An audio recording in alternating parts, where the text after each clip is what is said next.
નમસ્કાર. ક્યારે વિચાર્યું છે કે આપણા દરેક ઇલેક્ટ્રોનિક ગેજેટ પર જે પેલી નાનકડી લાઇટ ઝબક થયા કરે છે એની પાછળનું રહસ્ય શું છે?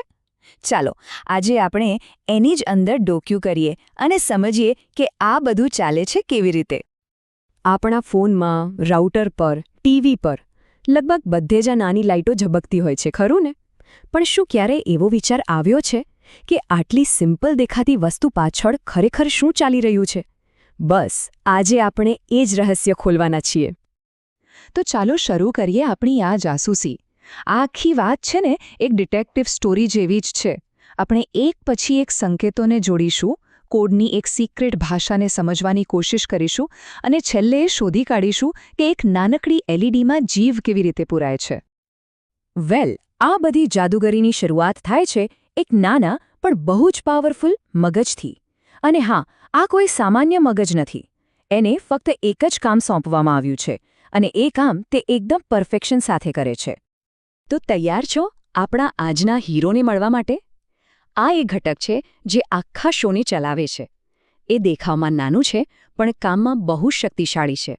અને સાચું કહું તો આપણી આસપાસ લગભગ બધી જ ઇલેક્ટ્રોનિક વસ્તુઓમાં હાજર છે. જો એકદમ સાદી ભાષામાં સમજાવું ને તો માઇક્રોકન્ટ્રોલર એટલે એક જ ચિપ પર બેસાડેલું આખું કમ્પ્યુટર. વિચારો, વોશિંગ મશીન કેવી રીતે ચાલે છે, માઇક્રોવેવ કેવી રીતે સમય સેટ કરે છે, કે પછી આપણા આજના કિસ્સામાં એક લાઇટ કેવી રીતે ઝબકે છે. આ બધા જ કામો માટે એક ખાસ ડેડિકેટેડ મગજ હોય છે અને એ જ છે માઇક્રોકન્ટ્રોલર. અને આ રહ્યો એ આપણી વાર્તાનો હીરો. આ સર્કિટ ડાયાગ્રામમાં જુઓ, જે MCU લખેલી ચિપ દેખાય છે ને, એ જ છે આપણો માઇક્રોકન્ટ્રોલર. અને ખાસ વાત એ છે કે એ સીધું એક LED સાથે જોડાયેલું છે. બસ આ જ કનેક્શન છે જે આ બધો જ જાદુ થવાનો છે. હવે ગમે તેટલું પાવરફુલ મગજ હોય પણ એને સૂચનાઓ તો આપવી જ પડે ને. એને ખબર કેવી રીતે પડે કે શું કરવાનું છે? બિલકુલ એ જ રીતે જેમ કોઈ શેફને એક સરસ ડિશ બનાવવા માટે રેસિપીની જરૂર પડે, આપણા માઇક્રોકન્ટ્રોલરને પણ એક રેસિપીની જરૂર છે. અને રેસિપી એટલે પ્રોગ્રામ, એટલે કે કોડ. ઓકે, તો હવે આપણે આપણી જાસૂસીના સૌથી રોમાંચક ભાગમાં આવી ગયા છીએ. હવે આપણે એ સિક્રેટ સૂચનાઓ જોવાના છીએ જે આ નાના મગજને આપવામાં આવે છે. ચાલો એ કોડને સમજીએ જે એક સાધારણ લાઇટને ઝબકતા ચમત્કારમાં બદલી નાખે છે. તો આ છે એ કોડ. આ એમ્બેડેડ સી નામની ભાષામાં લખાયેલો છે. હવે આ સી પ્રોગ્રામિંગ લેંગ્વેજનો જ એક સ્પેશિયલ વર્ઝન છે જે ખાસ કરીને આવા નાના ડિવાઇસ માટે બનાવવામાં આવ્યો છે. પહેલી નજરે કદાચ થોડું અઘરું લાગે, પણ ગભરાવાની જરૂર નથી. ચાલો આપણે એને ટુકડે સમજીએ. ચાલો આપણો પહેલો સંકેત શોધીએ. કોડની આ લાઇન જુઓ, while 1. આનો મતલબ શું? આનો મતલબ છે એક અનંત લૂપ. એટલે કે આ માઇક્રોકન્ટ્રોલરને કહે છે, ભાઈ, આ કૌંસની અંદર જે પણ લખ્યું છે એને બસ કર્યા જ કર, વારંવાર, હંમેશા માટે. અને બસ આ જ કારણ છે કે લાઇટ ક્યારેય ઝબકવાનું બંધ નથી કરતી. હવે એ લૂપની અંદર શું છે? આપણા મુખ્ય આદેશો. પહેલું છે LED = 1. આનો સીધો મતલબ છે લાઇટ ચાલુ કરો. ટેકનિકલી એ LEDને પાવર મોકલે છે. અને બીજું છે LED = 0. આનો મતલબ લાઇટ બંધ કરો, એટલે કે પાવર કટ. સિમ્પલ છે ને? પણ એક મિનિટ, જો લાઇટ તરત જ ચાલુ બંધ થાય તો શું આપણને દેખાશે? ના, એ એટલું ફાસ્ટ હશે કે આપણી આંખો પકડી જ ન શકે. અને અહીં જ આવે છે આપણો છેલ્લો અને સૌથી અગત્યનો સંકેત, ડીલે. આ આદેશ માઇક્રોકન્ટ્રોલરને કહે છે, લાઇટ ચાલુ કર્યા પછી થોડીવાર રાહ જુઓ અને લાઇટ બંધ કર્યા પછી પણ થોડીવાર રાહ જુઓ. બસ આ નાનકડો વિરામ જ છે જે આપણને ઝબકારો દેખાડે છે. ચલો, કોડ તો આપણે સમજી લીધો, પણ ખાલી થિયરીથી શું વળે? હવે એ જોવાનો સમય છે કે જ્યારે આ કોડ ખરેખર ચાલે છે ત્યારે શું થાય છે.